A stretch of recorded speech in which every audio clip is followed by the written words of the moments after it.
Picking topics for your YouTube channel is possibly the most difficult thing to do as a creator because getting banger after banger is really interesting. But I found one rule and a good way of looking at things that makes everything so much easier. So let's talk about that. Brought to you by VidStew. Get a 30-day free trial now of all of our pro features, or just use the free version after that. It's completely up to you. Topics are one of the things that will make or break your channel. At the end of the day, when it comes to building out a successful video, if you get the topic wrong, everything else doesn't really matter because the topic is what's going to decide whether or not you get views. It's as simple as that, really, because everything you put on top of that, unless you decide to do clickbait, which will just hurt you in the long run, won't work if the topic's not correct. Trying to put an incredible title and thumbnail onto a topic that's just terrible is, as Obama said, like putting lipstick on a pig. And therefore, you want to make sure your topic is correct from the start. And this is much easier as your channel gets a little bit bigger. Now, I'm not saying your channel has to be huge. We can use the Car Nerd as a perfect example here. A channel that when I started implementing this had around 800 subscribers. It now has 5,000 and I think 400,000 views in the last 28 days. And I did this by just keeping going with topics until like one topic worked, and that's all I needed to make sure that future topics will keep banging from there. Here's the simple rule that you need to follow. You need to look for topics that have a wide enough audience and then tailor them to your audience. This is a simple way to pick your topics, but it's not easy. Let's look at both of those pieces. For example, the perfect example of this was I picked a topic that just came off the top of my head, which was the Ford Escort RS Cosworth, a car that I loved and I just wanted to deep dive into. And that video is what got the channel monetized and blew it up, right? That video blew up the channel that I created like 5 years ago, then left, then came back and kind of fluffed around with for a while until that video kicked off. Once that video kicked off, it told me that this is a car that worked with that specific audience. Once I had that done, all I then needed to do was figure out if someone watched that specific video, what would they be most likely to watch next? Now, you can find clues for that everywhere. You can find it in the comments. You can search for that car and see what else comes up in the search. You can go and watch a load of videos about that, start to see what YouTube suggests to you. And by doing all of that, I came across 4 different videos. Some from suggested, some from comments, and some that were given to me in browse. The 3 videos that followed that up, for example, were the Celica GT4, which absolutely blew up. And I knew this was going to do well because it was mentioned in comments, it was suggested on my video, someone else's Celica GT4 video, and it showed up in a search for the Cosworth further down. So I knew that basically YouTube had decided there was a lookalike audience here. That's why that's so important. So YouTube has basically said to me, right, someone who watches this Escort video is very likely to watch a video on this as well. So then I go and take that topic and I package it perfectly for this channel so that someone who has already enjoyed my Cosworth video sees that I've made a video on something that they are interested in, that YouTube has already decided this person is interested in. So YouTube already has the lookalike audience ready and waiting. That video went from the 30 or 40,000 I did on Cosworth to around 300,000 we're doing now. Then I decided to take something that I was less confident in and try that again. This was the Lotus Carlton. Now, the Lotus Carlton was a weird one because it was kind of suggested, people had mentioned it here and there, but there wasn't that much content around it. Therefore, YouTube would be a little bit less, likely to show it because it has less data on it. But clearly it's something that the audience is interested in. I just needed to frame it around my one. Now, that video went and did 12,000 views, but is still growing at this point and could spike at any point. The 12,000 views you could say is a bit of a letdown, but that is still 12 times the average that channel was getting 2 weeks earlier. So even if it's a flop, it's still a massive outlier by that channel. So that worked. And then I decided, let's browse this even wider.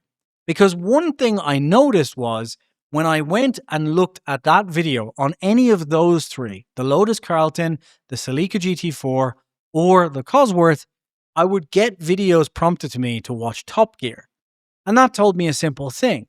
The YouTube algorithm has decided that the audience for these videos, my audience, also watches Top Gear.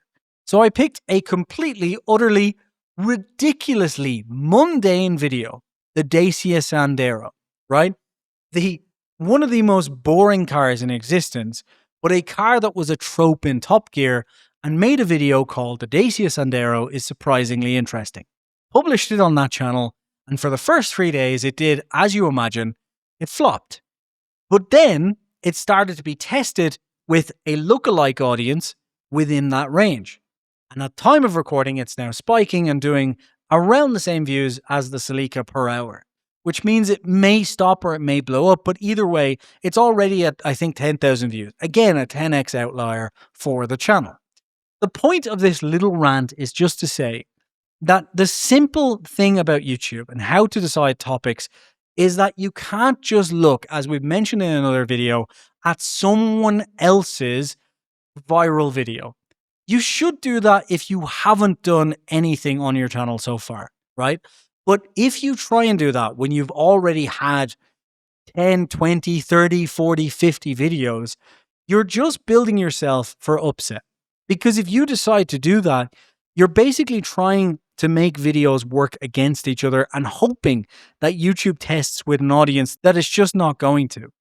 With the Dacia Sandero video, which was a bit of an outsider one, I still knew that a certain percentage of the people who had watched the recent videos were Top Gear fans. So I knew there was an audience in there somewhere.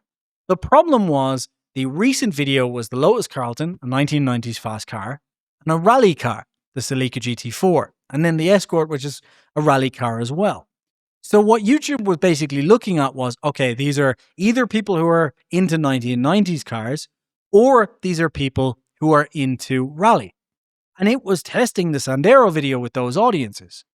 Doesn't work, does it? Doesn't work at all. However, because YouTube just doesn't give up if you've had a lot of views recently, it keeps testing with more people inside the audiences of those recent videos. That is important to keep in mind. We've explained that before, but it does not go off and start testing with random other people. It doesn't test with people who are Top Gear fans straight away. What it does is it keeps testing with that audience. And slowly but surely, what it's probably going to find is it finds a subsection of that audience that starts engaging a lot more than the rest. So then what it can do is it can start figuring out who that audience is. And all it took was basically for the YouTube algorithm to go, oh, you know what? All of the people in this group who've started enjoying this also happen to watch Top Gear videos. And then it has its lookalike audience and the video blasts off.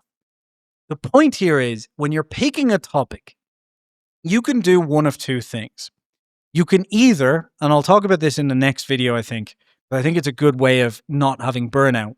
You can either pick a topic that you're just interested in, but you need to then keep in mind that that video, even if it's an absolute banger, has probably a 90 or 80% chance of failing in view terms because YouTube is going to test it with your previous video audience. You can do that. But the advantage to that is you are building a new audience, right? So keep that in mind. If you want to do, in my case, let's pick the car nerd. If I wanted to start doing videos on electric cars, right?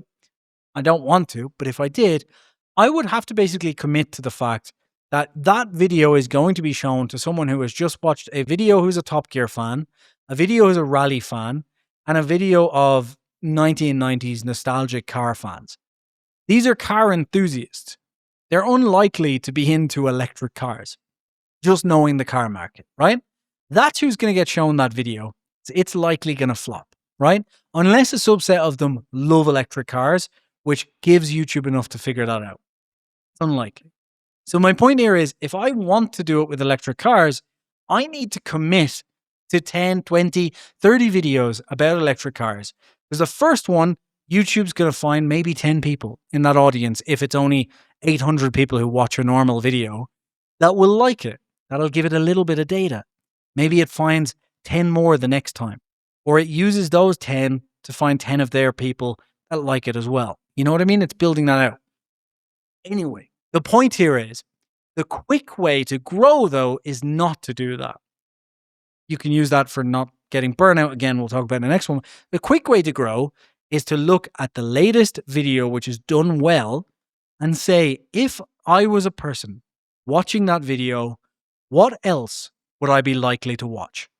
It's as simple as that. It's all you have to do. If someone has just watched your video about the Sega Dreamcast, they're probably into gaming, they're probably into console, and they're probably into stories about technology failures. Maybe I should do a video about the Microsoft Zune. You know what I mean? That's a technology failure. Maybe I should do a video about the first Xbox. That's a technology success, but it's still a console. Maybe I should do a video about the Nintendo GameCube, for example, the last real Nintendo console. You get my point here? You're trying to figure out what that audience would watch and what would work well on your channel. The simple rule: pick a topic that has a wide audience appeal, but that the last 90 days of viewers on your channel would likely watch. That's it. Simple as. That's all you need to do for topics. Easy.